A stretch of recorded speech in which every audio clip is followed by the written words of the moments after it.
¿Alguna vez te han juzgado por tu trabajo, tu ropa o el dinero que llevas en el bolsillo? Todos hemos sentido alguna vez la dolorosa sensación de que nos subestiman, de que nos descartan antes incluso de darnos la oportunidad de hablar. Pero, ¿qué ocurre cuando ese juicio proviene de un hombre que puede comprar toda la manzana en la que vives? ¿Qué ocurre cuando una simple camarera que lucha por sobrevivir es humillada públicamente por un despiadado multimillonario en una sala llena de la élite mundial? Podrías pensar que sabes cómo termina esta historia, con lágrimas y una retirada silenciosa, pero te equivocarías. Esta es la historia de Ara Vance, una mujer que no tiene nada que perder. Y la noche en que no solo respondió, lo cambió todo. El delantal blanco almidonado pesaba más de lo habitual en las caderas de Air Vance. Era una manifestación física del peso invisible que llevaba cada día. El peso de las facturas médicas impagadas, el alquiler aplastante de su pequeño apartamento con corrientes de aire y el recuerdo sofocante de una vida que parecía un sueño medio olvidado. Su mundo se limitaba ahora a los 9 metros cuadrados de suelo de caoba pulida del restaurante más exclusivo del centro de Manhattan. Aria no era solo un restaurante, era un teatro. Los clientes eran estrellas adornadas con ropa de diseño y relojes de $1 millón, y el personal eran los silenciosos y eficientes tramoyistas, entrenados para ser invisibles hasta que se les necesitara. El Lara había dominado el arte de la invisibilidad. Podía deslizarse entre mesas cargadas con copas de cristal y platos de comida que costaban más que su salario semanal. Su rostro era una máscara perfecta de agradable neutralidad. Esa noche, el aire en Aria era eléctrico, denso con el aroma de la trufa blanca y la ambición silenciosa. Se estaba negociando un importante acuerdo en el comedor privado de la Suite Verona. El gerente de Ara, un hombre perpetuamente estresado llamado señor Dubois, la había apartado a un lado antes. Vance le había dicho con voz baja y sibilante: Mesa 7, la fiesta de Sterling. Esta no es noche para cometer errores. El hombre es Alexander Sterling. ¿Sabes quién es? El Lara lo sabía. Todo el mundo lo sabía. Alexander Sterling era un titán de la industria tecnológica, un hombre cuya foto aparecía en las revistas de negocios con titulares como El buitre de Silicon Valley y El multimillonario que compra y devora. Era famoso por sus brutales tácticas empresariales y su personalidad aún más brutal. Era un nuevo rico, un tiburón que se había abierto camino hasta la cima y ahora rondaba en busca de su próxima presa. Para ella, no era más que otro cliente, uno difícil, sin duda, pero su trabajo consistía en servir, sonreír y sobrevivir al turno. La supervivencia era su principal objetivo. Después de su turno, tomaría el ruidoso metro de vuelta a Queens, al pequeño apartamento que compartía con su madre, Catherine. Catherine, una mujer que en su día debatía sobre poesía renacentista en las fiestas de la universidad, ahora pasaba la mayor parte de sus días en un sillón desgastado. Su mundo se había reducido por una enfermedad crónica que los médicos llamaban deterioro neurológico progresivo. Era un diagnóstico vago y aterrador que requería costosos especialistas y medicamentos que las escasas propinas de Arara apenas podían cubrir. Mientras rellenaba un vaso de agua para una mujer cubierta de diamantes, la mente de Ara se perdió en sus recuerdos. Recordó una vida diferente, una vida de calidez y luz. Recordó a su padre, el profesor Alistair Vance. No era multimillonario, pero era rico de una manera que Alexander Sterling nunca podría comprender. Era un célebre historiador del arte y un destacado experto en lenguas clásicas. Un hombre cuya casa no estaba llena de certificados de acciones, sino de libros que olían a papel envejecido y cuero. Él había sido quien le había enseñado la música de otras lenguas. No solo estudiaban vocabulario, inhalaban la cultura. Él le leía poemas antiguos como cuentos antes de dormir, con su voz subiendo y bajando al ritmo de imperios olvidados. Pasaban los veranos en Italia, no en resorts de 5 estrellas, sino en polvorientas bibliotecas de Florencia y paseando por las ruinas bañadas por el sol de Roma. Él le había dado un regalo, la llave a un mundo de belleza e historia. Entonces, ese mundo se hizo añicos. El profesor Vance, el hombre más honorable que el Ara había conocido jamás, fue acusado de autentificar una escultura renacentista falsificada. El escándalo fue una tormenta mediática. Cayó en desgracia. Su reputación quedó destruida y su carrera se convirtió en cenizas. La universidad rompió relaciones con él, los amigos desaparecieron y los gastos legales devoraron los ahorros de toda su vida. El estrés lo destrozó. Un infarto, rápido y despiadado, se lo llevó de su lado un año después. Lo perdieron todo: la casa, los libros, la vida que conocían. El Ara, que estaba a punto de comenzar su propio programa de doctorado en Historia del Arte, se vio obligada a abandonar los estudios y buscar trabajo, cualquier trabajo. Ahora, su profundo conocimiento del arte florentino del siglo XV solo le servía para asegurarse de que la cubertería estuviera alineada con precisión matemática. Su fluidez en idiomas se reducía a recitar los platos del día. Un chasquido seco de dedos la sacó de su ensimismamiento. Un hombre en la mesa 4 la miraba con ira. Su plato de pan vacío era una acusación silenciosa. «Lo siento, señor», murmuró, sonrojándose mientras se apresuraba a recuperar la cesta. Estaba perdiendo la concentración. La advertencia del señor Dubois resonaba en sus oídos. «Esta noche no». Respiró hondo, reprimiendo los recuerdos y encerrándolos en la caja fuerte donde guardaba su dolor. Ella no era Era Vance, la hija de un brillante profesor. Era la camarera 12 y la mesa 7, y la fiesta de la familia Sterling estaba a punto de comenzar. Se alisó el delantal, cuya pesada tela le recordaba su realidad, y se preparó para la tormenta. Las puertas principales de Aria se abrieron con un susurro y se produjo un cambio palpable en el ambiente de la sala. El murmullo de las conversaciones se interrumpió y todas las cabezas se giraron. Era como si un depredador acabara de entrar en la fuente. Alexander Sterling no caminaba. Dominaba el espacio a su alrededor.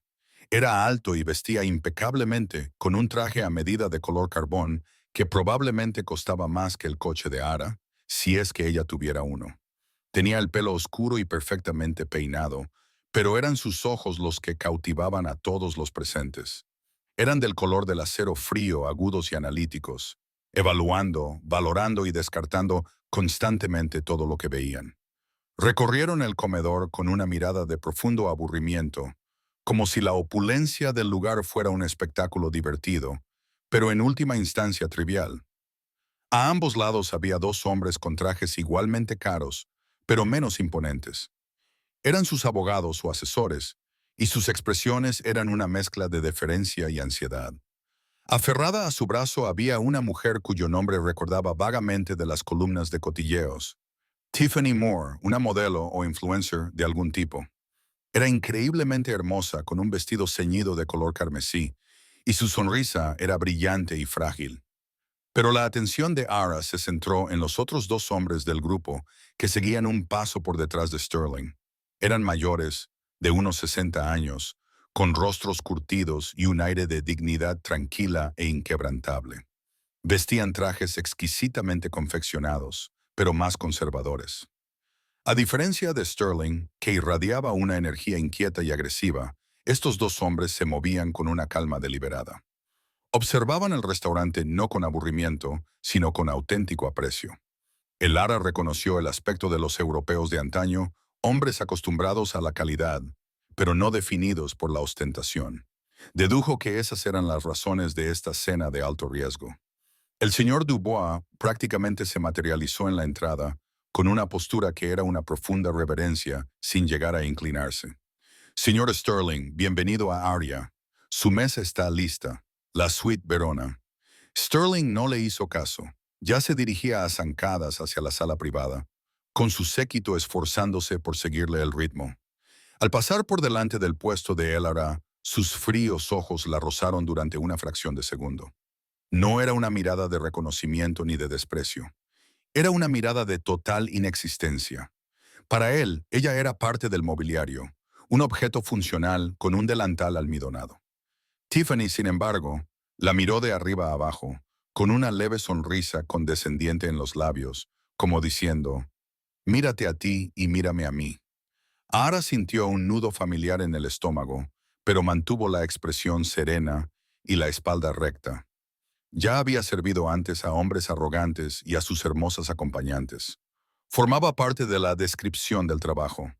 Vance, siseó el señor Dubois, saliendo apresuradamente de la sala privada.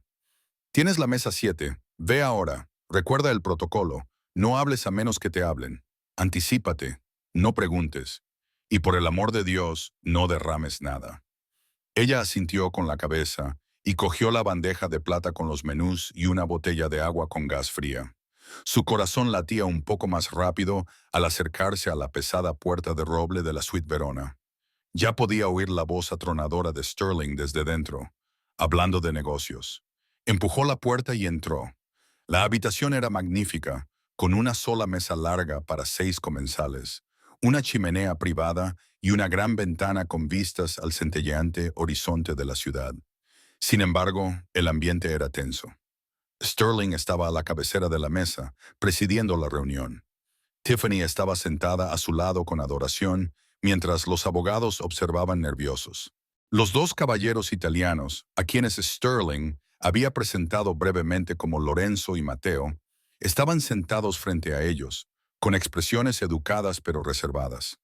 Aja se movió con un silencio ensayado y colocó los menús delante de cada invitado. Cuando llegó a Sterling, él hizo un gesto con la mano sin levantar la vista de su teléfono. Ya sé lo que quiero. Un filete poco hecho y una botella de su vino tinto más caro. El Cheval Blanc de 1982. Una muy buena elección, señor, dijo Ara en voz baja.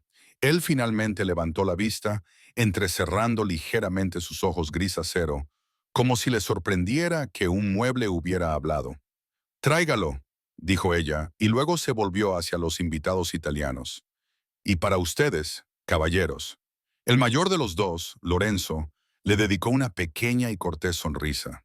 Era la primera sonrisa sincera que recibía en toda la noche, y la tomó por sorpresa. Cogió el menú, un grueso volumen encuadernado en cuero. Frunció ligeramente el ceño al abrirlo. Arya se enorgullecía de su autenticidad. El menú, especialmente el de las suites privadas, se presentaba de forma tradicional, con los platos enumerados bajo sus correspondientes encabezados en italiano y descritos con sus nombres regionales y términos culinarios, con solo breves subtítulos en inglés debajo.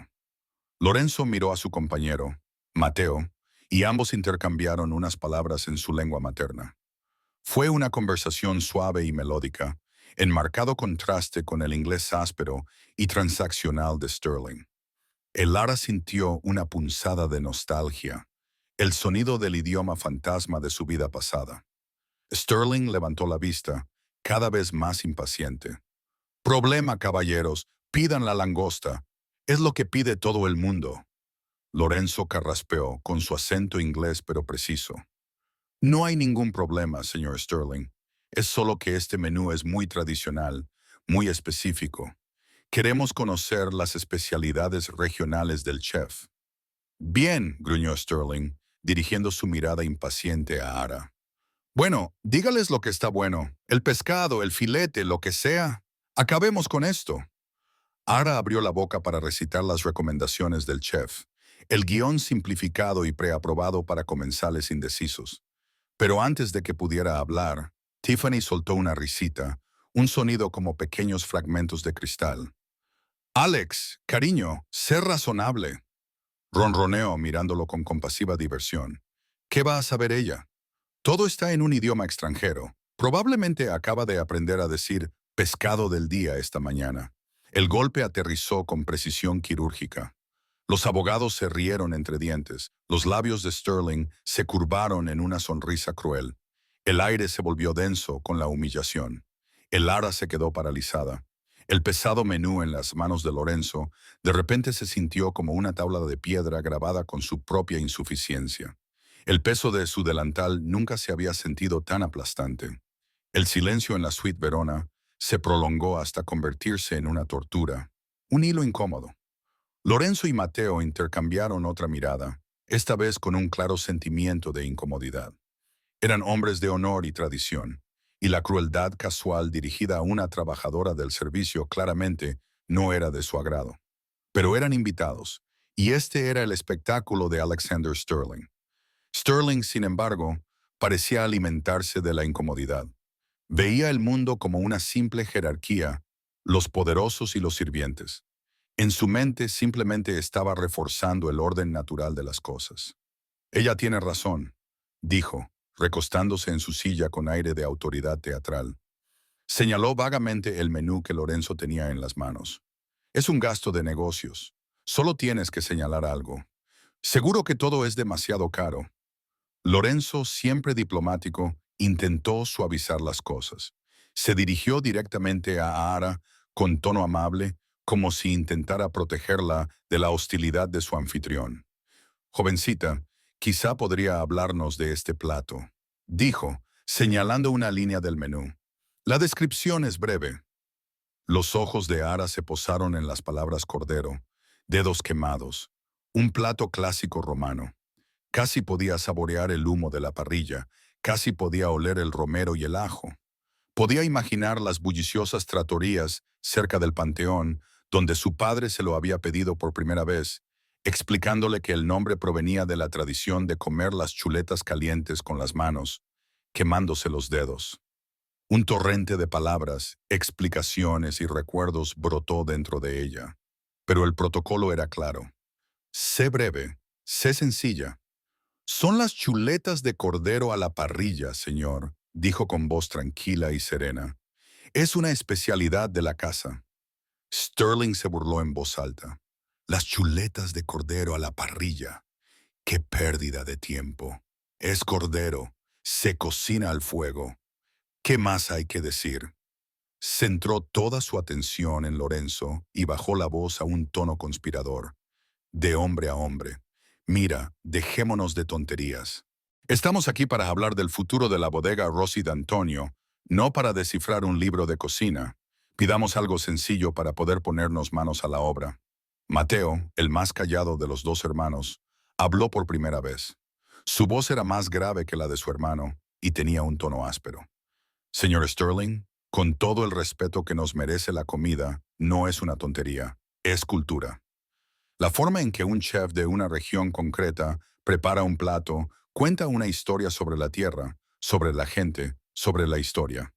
Este menú es un mapa de Italia. Solo queremos encontrar nuestro hogar en él. Su elocuente defensa de su cultura pareció pasar por alto a Sterling. Para el multimillonario tecnológico, solo era más floritura, ineficiencia y pérdida de tiempo. Lo veía como un obstáculo deliberado, una negativa a ir al grano, a los números, a los contratos, a la adquisición. Su paciencia, ya muy escasa, finalmente se agotó. Golpeó la mesa con la mano. Los vasos de cristal saltaron. Tiffany se estremeció. Los abogados se enderezaron como gatos asustados. ¡Olvídalo!, gritó Sterling, llenando la habitación con su voz. Miró a Lara con desprecio. No veía a una persona.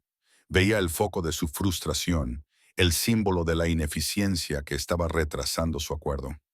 ¿Cómo se supone que nos va a ayudar?, bramó, señalándola con un gesto despectivo de la mano. Miró directamente a Lorenzo y Mateo, como si ella ni siquiera estuviera allí. Estamos aquí sentados intentando mantener una conversación seria. Y nos está retrasando un menú. Un menú que esta chica probablemente utiliza como mantel individual. Hizo una pausa para causar efecto y una sonrisa cruel y triunfante se extendió por su rostro mientras asestaba el golpe final. Sinceramente, ¿qué sentido tiene preguntarle? Ni siquiera sabe leer el menú.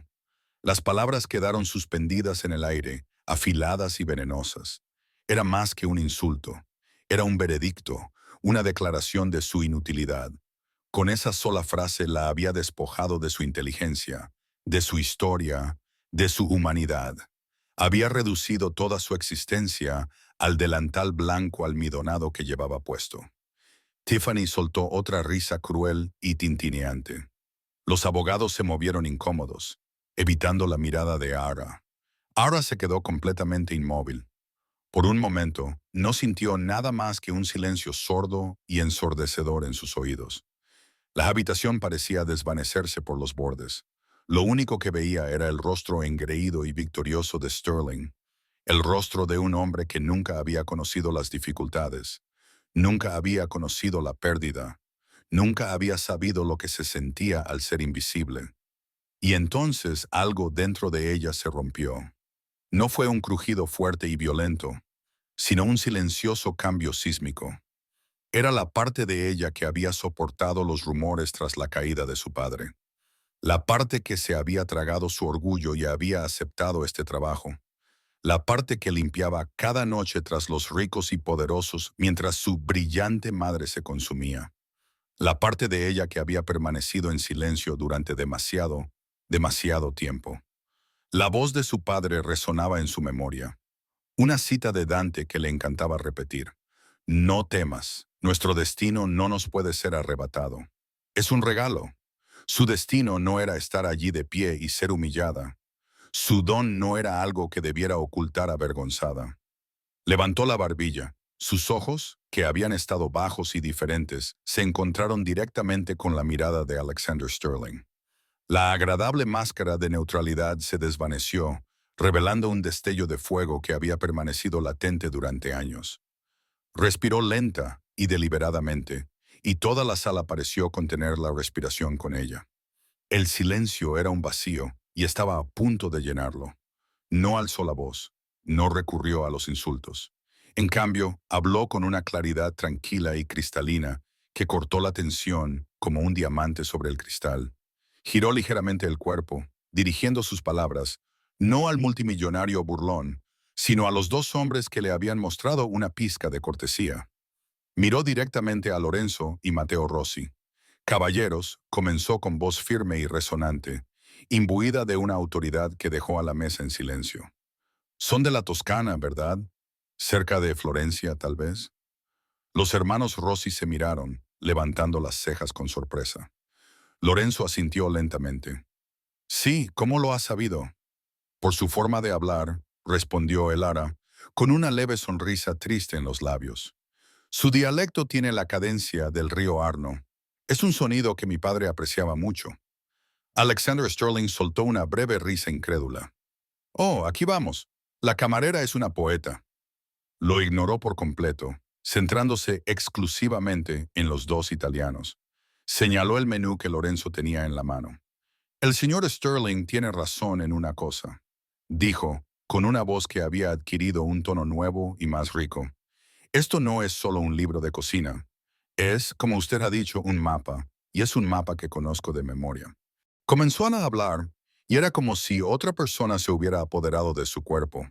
La tímida y servil camarera había desaparecido, sustituida por una erudita segura de sí misma y apasionada. Las chuletas de cordero que ha preguntado, comenzó con los ojos fijos en su recuerdo. Son de Roma. Son atrevidas, sencillas y potentes, como la propia ciudad. Pero si busca el sabor de su tierra, debe buscar más abajo, en los platos principales. ¿Ve el filete florentino? No esperó una respuesta. El chef, hay que reconocerlo, lo prepara al más puro estilo tradicional. No es solo un filete, es un Shenina Here, madurado durante exactamente 30 días. Nunca se cocina más que al punto, y solo se sazona con sal, pimienta y el mejor aceite de oliva local después de salir de la parrilla. Cocinarlo de cualquier otra forma es un insulto a las generaciones de carniceros de la central cárnica que perfeccionaron el corte. Su voz era una melodía. Describía la comida con tal viveza que el aire parecía llenarse del aroma del humo de leña y la carne asada. Los hermanos Rossi se inclinaron hacia adelante, completamente cautivados. Y para el primer plato, continuó, recorriendo la página con la mirada. Puede que ignoren las pastas más comunes. Miren aquí, dijo señalando un plato concreto. Una pasta ancha y plana con una salsa de tomate. No es un plato delicado. Es el sabor del suelo del bosque en otoño en las colinas de Chianti. Habla de la casa, de la larga y lenta cocción a fuego lento, de una receta transmitida por una abuela que nunca escribió nada. Es un plato de paciencia y tradición. Pasaba con fluidez de una región a otra. Su conocimiento era enciclopédico, su pasión contagiosa.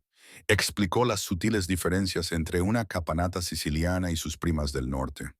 la importancia histórica de un plato de bacalao salado de Venecia, los orígenes campesinos de una sustanciosa palenta de las estribaciones de los Alpes. No solo traducía palabras, traducía cultura, historia y alma. El vino que ha seleccionado el señor Sterling, el Chihuahua Blanc, es un Burdeos excepcional, dijo con deferencia profesional, pero sería un crimen maridarlo con el filete florentino. Dominaría la sencillez de la carne. Se necesita algo con cuerpo, pero también con el carácter terroso toscano de una pequeña finca familiar. No sería el más caro de la lista, pero sería el adecuado. Durante todo el tiempo que habló, no utilizó ni una sola palabra extranjera. No le hacía falta. Pintó un cuadro con su inglés profesional, tan vibrante que los hermanos Rossi podían escuchar la música de su propio idioma en sus descripciones. Finalmente se detuvo. La suite Verona estaba en completo silencio, salvo por el crepitar del fuego. Los dos abogados la miraban con la boca ligeramente abierta.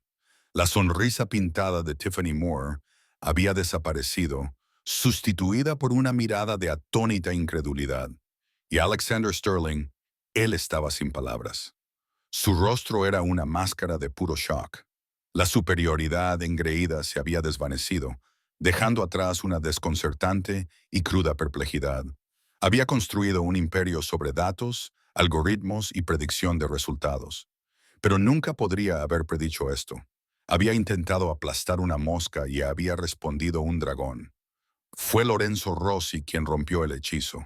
Dejó lentamente el menú sobre la mesa. Miró y sus ojos brillaban con un profundo respeto. Increíble. Susurró más para sí mismo que para los demás. Luego miró a su hermano y una amplia sonrisa genuina se extendió por su rostro. Se volvió hacia Ara. Jovencita, dijo, con la voz cargada de emoción. Nos ha dado un recorrido por nuestro propio país mejor que cualquier guía de Florencia. Por favor, dijo señalando la silla vacía a su lado. Siéntese. Únase a nosotros. Cuéntenos más. La petición fue como una bala de cañón disparada contra la rígida etiqueta de Aria, una camarera sentada con los invitados. Era impensable. El señor Dubois habría sufrido un infarto. Pero antes de rechazar educadamente la invitación, Alexander Sterling encontró su voz. Era un sonido ahogado, estrangulado. ¿Cómo ha dicho que se llama?, preguntó, con sus ojos gris acero fijos en ella. Ya no con desprecio, sino con una aterradora sensación de haber cometido un error catastrófico. Mi nombre, dijo ella, con voz clara y orgullosa, es Vance. El nombre quedó suspendido en el aire. R. Vance. Para Alexander Sterling y su séquito no significaba nada. Era solo un nombre. Pero para Lorenzo Rossi era una llave que abría una habitación polvorienta en su memoria. Su expresión cambió de una agradable sorpresa a un interés profundo, casi urgente. Vance, repitió, frunciendo el ceño en señal de concentración. Se inclinó hacia adelante, estudiando el rostro de Allard, buscando un fantasma en sus rasgos. No es un nombre común. Perdóneme, pero ¿por casualidad conocía al profesor Alistair Vance? La mención del nombre completo de su padre fue como un golpe físico. La compostura que R había mantenido tan brillantemente durante los últimos 10 minutos finalmente se tambaleó. Una ola de dolor y amor la invadió. Sus ojos se llenaron de lágrimas. Era mi padre, susurró, con una voz apenas audible. Un pesado silencio se apoderó de la mesa. Matteo Rossi puso la mano sobre el brazo de su hermano y una mirada de triste comprensión se cruzó entre ellos. El rostro de Lorenzo era un retrato de dolor. Mi querida niña, dijo con voz suave y llena de pesar. Lo siento mucho. Tu padre era un gran hombre, un hombre brillante. Tuve el honor de conocerlo 2 veces en conferencias académicas en Roma. Tenía una pasión por nuestra cultura que era insuperable. Lo que le sucedió, el escándalo, fue una farsa, una gran injusticia. Cada palabra era una reivindicación, un bálsamo para una herida que pensaba que nunca sanaría. Escuchar a un desconocido respetado hablar de su padre con tanta reverencia y defender su honor era más de lo que jamás hubiera podido esperar. Las lágrimas que se había negado a derramar durante años amenazaban ahora con caer. Sterling observaba este intercambio con la mente a 1000 por hora. La cena por la que había pagado miles de millones de dólares se estaba descarrilando. La camarera a la que había insultado tan brutalmente no era una chica cualquiera. Era la hija de un hombre al que sus socios potenciales admiraban profundamente. No solo había sido grosero, había sido sacrílego. Había pisoteado tierras sagradas sin siquiera saberlo. Siéntate, insistió Lorenzo de nuevo, con un tono que no admitía réplica. Cenará con nosotros. Era una orden, no una petición. Sterling, por primera vez en quizá una década, no tenía el control. Era un invitado en su propia mesa. Negarse sería torpedear el acuerdo al instante. Apretó los dientes y asintió con un movimiento seco y brusco. Aja dudó, mirando hacia la puerta, esperando que el señor Dubois irrumpiera y la despidiera en el acto, pero la oportunidad de hablar de su padre, para honrar su memoria en esa sala, era demasiado poderosa como para resistirse. Lentamente, desató los cordones de su delantal, dobló la pesada tela y la colocó en su bandeja vacía. Fue un acto simbólico de liberación. Luego caminó con tranquila dignidad y ocupó el asiento vacío entre Lorenzo y Mateo. Uno de los abogados de Sterling, al ver el cambio de poder de forma rápida y torpe, se levantó para apartarle la silla. El gesto era tan fuera de lugar, tan contrario a los acontecimientos de la última hora, que rayaba en lo absurdo. Durante la siguiente hora, la conversación no tuvo nada que ver con viñedos o derechos de distribución. Todo giró en torno al profesor Alistair Vance. Animada por las amables preguntas de Lorenzo, Ara habló de su padre. Les contó su amor por los poetas renacentistas desconocidos, su asombrosa habilidad para detectar una falsificación a varios metros de distancia, y el verano que pasaron traduciendo meticulosamente textos latinos antiguos solo por el placer de hacerlo. Habló de su último año, marcado por la desilusión amorosa, y de su inquebrantable insistencia en su propia inocencia. Mientras hablaba, los hermanos Rossi escuchaban con gran atención, asintiendo, suspirando y compartiendo sus propios recuerdos de las brillantes clases del profesor. Sterling y su lado de la mesa permanecieron en silencio. Tiffany parecía aburrida y confundida, y se dedicaba a mirar disimuladamente su teléfono debajo de la mesa. Los abogados miraban fijamente sus platos, pero Sterling escuchaba cada palabra. Era un hombre que procesaba la información, que buscaba patrones y puntos fuertes, y en medio de la emotiva narración empezaba a ver las piezas de un rompecabezas que no sabía que existía. El hombre que lo acusó, dijo Mateo con voz temblorosa de ira. El coleccionista que produjo la escultura falsificada y afirmó que tu padre la autentificó a cambio de un soborno. ¿Cómo se llamaba? Marcus Thorne. El Lara pronunció el nombre como si fuera veneno en su lengua. Era un coleccionista rival que siempre había envidiado la reputación de mi padre. Construyó su caso sobre una serie de correos electrónicos falsificados y una firma falsificada. No teníamos dinero para contratar a los expertos adecuados para luchar contra él.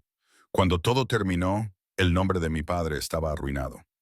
Al oír el nombre de Marcus Thorne, Alexander Sterling levantó la cabeza de golpe. Sus ojos fríos y calculadores se entrecerraron.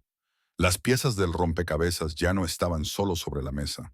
Volaban juntas, encajando en su sitio a una velocidad aterradora. Marcus Thorne no era solo un nombre para él.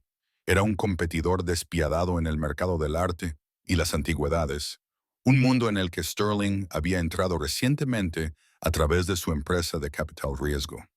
Thorne le había superado en dos importantes adquisiciones el año pasado, utilizando lo que Sterling sospechaba que eran tácticas desleales. Thorne era una serpiente, y Sterling había estado buscando una razón para aplastarlo. De repente, esta cena no se trataba solo de adquirir un viñedo, se trataba de algo más, una oportunidad. Acababa de caer en su regazo un arma. Lorenzo Rossi, aparentemente ajeno a los silenciosos cálculos que se estaban produciendo al otro lado de la mesa, se inclinó y le dio una palmada en la mano. Hay que restaurar el honor de su padre, dijo con firme convicción. A continuación, dirigió su mirada tan aguda y penetrante como la de un halcón, directamente a Alexander Sterling. Señor Sterling, dijo Lorenzo, con una voz que había perdido la calidez anterior y ahora era fría y directa. Hemos venido aquí esta noche para hablar de una asociación. Los hermanos Rossi creemos que los negocios no solo tienen que ver con las ganancias, tienen que ver con el carácter, con el honor. Dudaríamos en asociarnos con cualquier hombre que permitiera que se cometiera tal injusticia en su propia mesa. La implicación era muy clara. Era una condición, un ultimátum. El acuerdo por el viñedo Rossi Antonio ahora estaba indisolublemente ligado al honor de un profesor fallecido y al destino de una camarera a la que él había intentado destruir. Alexander Sterling estaba atrapado y, por primera vez, se dio cuenta de que el activo más valioso de la sala no era su cuenta bancaria, sino la mujer tranquila y afligida que estaba sentada frente a él. El cambio en la sala fue radical. Alexander Sterling ya no era un rey presidiendo su corte. Era un acusado en el banquillo y los hermanos Rossi eran sus jueces. Su jugada multimillonaria por su histórico viñedo, piedra angular de su plan para diversificar su imperio hacia marcas de lujo tradicionales, pendía ahora de un hilo. Y ese hilo lo sostenía el Lara Vance. Analizó la situación con la lógica fría y distante que solía aplicar a las adquisiciones hostiles. Problema. Los hermanos Rossi valoran el honor por encima de todo. Consideran la difícil situación de Ara Vance como una prueba directa de su carácter. Obstáculo. Marcus Thorne, un hombre que no solo arruinó al padre de Elara, sino que también es rival comercial de Sterling. Oportunidad. Destruir a Thorne serviría para dos cosas. Satisfaría la condición de los hermanos Rossi, asegurando el trato, y eliminaría a un competidor al que ya despreciaba. Solución. Tenía que ayudar a Aera. Para Sterling no era una cuestión de moralidad o compasión. Era una necesidad estratégica, un movimiento en un tablero de ajedrez tan complejo que solo él podía ver todos los ángulos. Se inclinó hacia adelante, y su pulida fachada de anfitrión encantador fue sustituida por la intensidad cruda y concentrada del depredador que realmente era. Señor Rossi, dijo con voz grave y autoritaria, lo que le sucedió a la profesora Vance fue más que una injusticia. Fue un acto criminal, y Marcus Thorne es más que un hombre deshonroso. Es un cáncer en el mundo del arte y los negocios. La miró directamente a los ojos. Sus ojos gris acero se clavaron en los de ella. El desprecio había desaparecido, sustituido por algo mucho más inquietante. El cálculo. Señorita Vance, usted dijo que no podía permitirse los expertos adecuados. Eso ya no es así. Tengo a mi servicio al equipo de investigadores forenses y juristas más despiadado, eficaz y caro del planeta. Pueden descubrir un correo electrónico falsificado de hace una década, con la misma facilidad con la que yo compruebo mi cartera de acciones. Dejó que ella asimilara la información. Le estaba ofreciendo todo el aterrador poder de su riqueza e influencia. Le estaba ofreciendo un ejército privado para librar la guerra que su familia había perdido. Pondré a todo mi equipo a su disposición, declaró.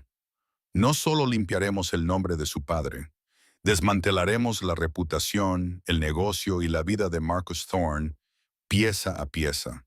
Encontraremos las pruebas, lo expondremos y lo veremos arruinado. La oferta era impresionante por su alcance y su crueldad. Aga sintió una mezcla vertiginosa de esperanza y repulsión. Este hombre que la había humillado hacía 30 minutos le ofrecía ahora lo que más deseaba en el mundo: justicia para su padre. Pero era una justicia impartida con la fría furia de un especulador corporativo, no con la pasión de un cruzado justo. Era un pacto con el diablo. Lorenzo y Mateo lo observaban con rostros impenetrables. Le habían presentado la prueba y Sterling estaba respondiendo con una fuerza brutal abrumadora. ¿Por qué harías esto?, le preguntó Ara con voz tranquila pero firme. No era tonta, sabía que esto no tenía que ver con ella. Sterling le dirigió una mirada que era casi una señal de respeto. Apreciaba que ella no se hubiera derrumbado en lágrimas de gratitud. Ella estaba cuestionando sus motivos tal como él lo haría. Seamos transparentes, dijo, con una esquina de la boca levantada en una sonrisa irónica y sin humor. Marcus Thorne es un obstáculo para mis intereses comerciales, uno particularmente irritante. Arruinarlo es algo que consideraría un gasto que vale la pena, independientemente de las circunstancias. El hecho de que coincida con lograr justicia para tu padre y, a su vez, satisfaga la evaluación del carácter de mis posibles socios comerciales. Miró a los hermanos Rossi. Lo convierte en una inversión excepcionalmente eficiente. Ahí estaba, frío, honesto y totalmente desprovisto de sentimentalismo. Él no era su salvador. Ella era su herramienta, su clave tanto para un acuerdo comercial como para la venganza. Aga miró desde la mirada depredadora de Sterling a los rostros solemnes de los hermanos Rossi. Ellos le habían dado esta oportunidad. Habían utilizado su propio poder para darle voz, y ahora esta terrible y magnífica arma se ponía a sus pies. ¿Podría manejarla, aunque se la ofreciera un monstruo? Por la memoria de su padre, por su madre, que merecía vivir sus últimos años con el nombre de su familia limpio de toda mancha. Pensó en su padre, un hombre de libros y de integridad silenciosa. Él habría aborrecido los métodos de Alexander Sterling, pero también habría luchado hasta su último aliento por la verdad. Ahora era su lucha, y no podía ganarla con teorías académicas y dignidad silenciosa. Necesitaba un ariete, y Sterling le estaba ofreciendo uno. ¿Qué necesita de mí?, preguntó, recuperando la fuerza en su voz. Una sonrisa lobuna se extendió por el rostro de Sterling. El trato volvió a estar en marcha. Todo, dijo. Cada carta, cada archivo antiguo, cada recuerdo que tenga del caso. Mi gente se pondrá en contacto contigo mañana por la mañana. Chasqueó los dedos y uno de sus abogados, sobresaltado, sacó inmediatamente un teléfono. Pon a Mark Calloway al teléfono. Dile que despeje su agenda. Toda. Calloway era su investigador principal, un hombre conocido por encontrar esqueletos en los armarios más protegidos. El resto de la cena fue una experiencia surrealista. La magnífica comida que Ayara había descrito tan bellamente se sirvió plato tras plato. Pero ahora el ambiente no era el de una comida, sino el de un consejo de guerra.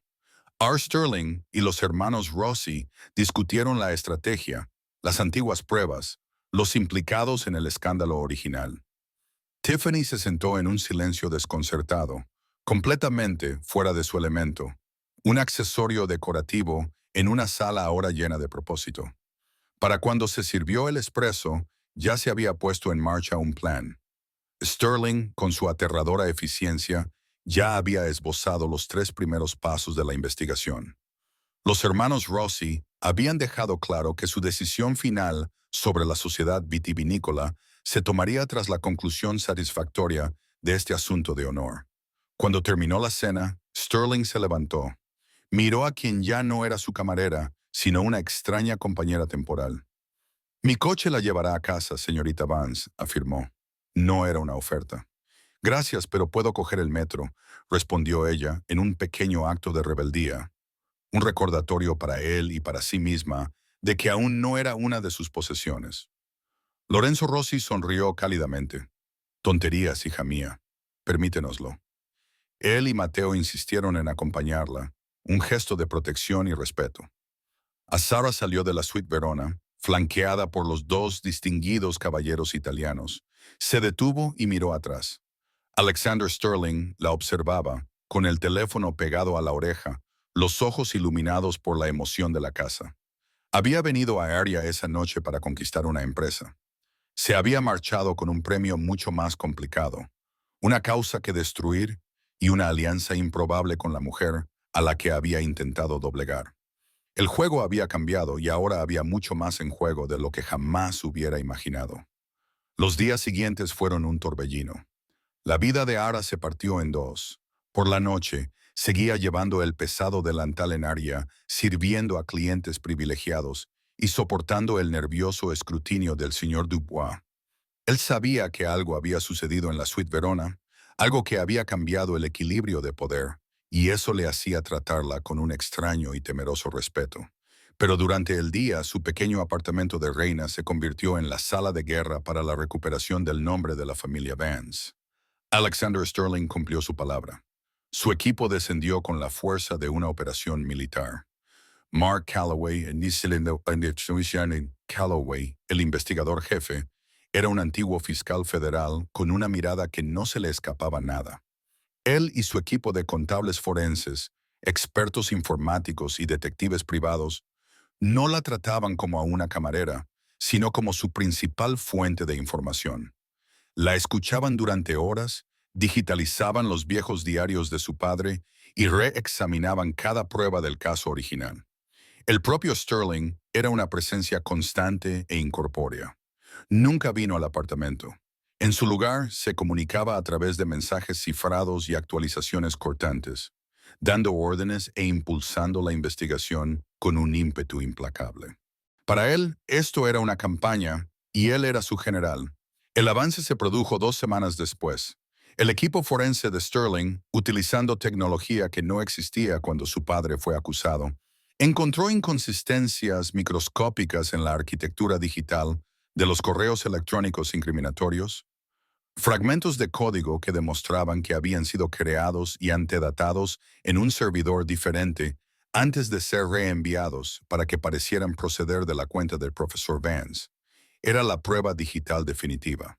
Al mismo tiempo, los investigadores de Callaway, utilizando la enorme influencia financiera de Sterling para persuadir a la gente a hablar, encontraron al marchante de arte que había intermediado originalmente en la venta de la escultura falsificada.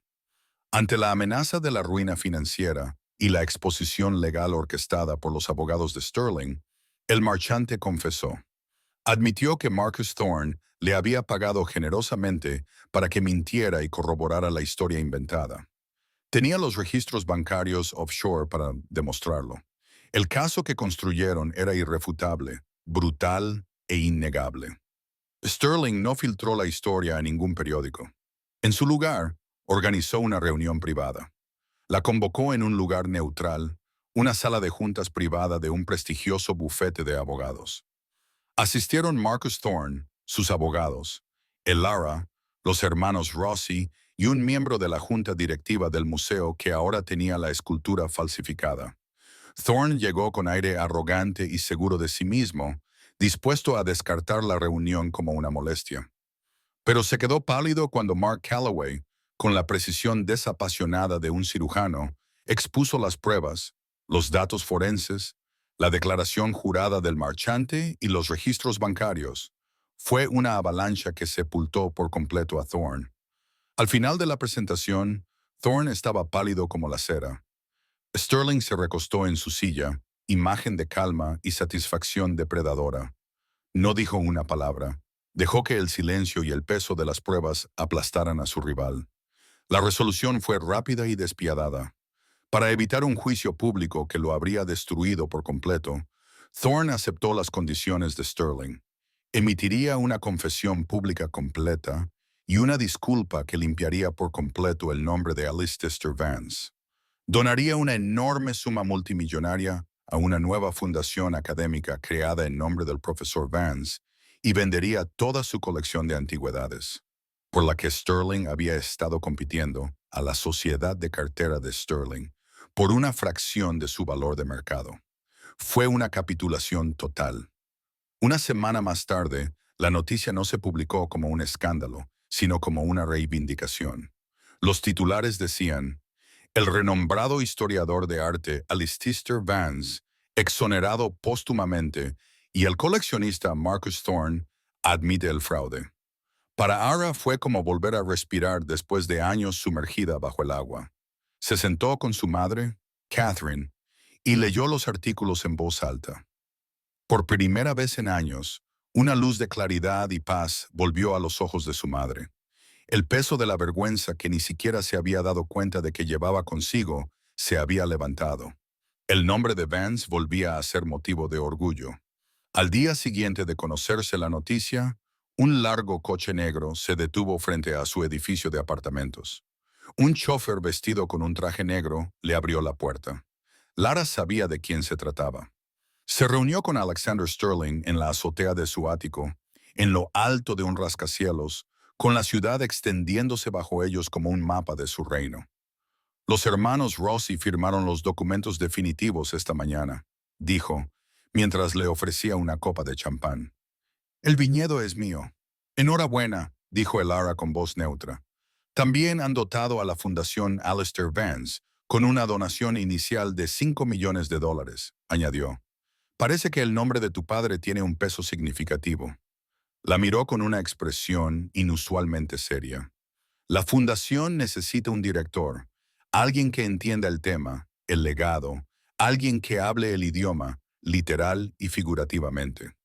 La Junta, que ahora nos incluye a mí y a Lorenzo Rossi, ha votado por unanimidad. El puesto es tuyo si lo quieres. Le estaba ofreciendo una nueva vida, un regreso al mundo que había perdido, pero esta vez en sus propios términos. Sería la guardiana del legado de su padre, un puesto de poder y respeto. No trabajaría para Sterling, sino con él en la junta directiva de una fundación independiente. ¿Por qué? Ella le hizo la misma pregunta que le había hecho durante la cena. ¿Ya tienes lo que querías? Sterling hizo girar el champán en su copa, mirando hacia el horizonte. Me dedico a los activos, dijo en voz baja. Compro tecnología y propiedades inmobiliarias de empresas. Esa noche en Aria, fui testigo de un activo que no podía cuantificar. Tu conocimiento, tu pasión. No se trataba solo del menú. Se trataba